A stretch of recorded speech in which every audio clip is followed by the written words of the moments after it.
ஹalleluya. என்னங்க மறைவான பாவத்தில் இருக்கிறீங்களா? ஜாக்கிரதையா சிந்திச்சு தப்பிச்சுக்கோங்க.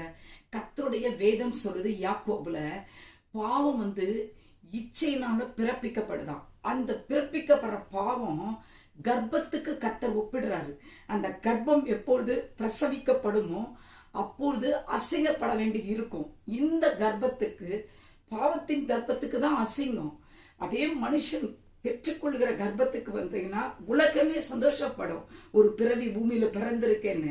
ஆனா இப்பேற்பட்ட இச்சையின் பாவங்கள், மறைவான பாவங்கள் ஒரு நாளைக்கு வெளியரங்கமாகும் என்பதை தான் கர்த்தர் இப்படி சொல்லியிருக்காரு. எதுக்குங்க இந்த வெளியரங்கம் நம்ம அசிங்கப்பட்டு அவமானப்பட்டு? கர்த்தர் இந்த வாய்ப்பை தர்றாரு.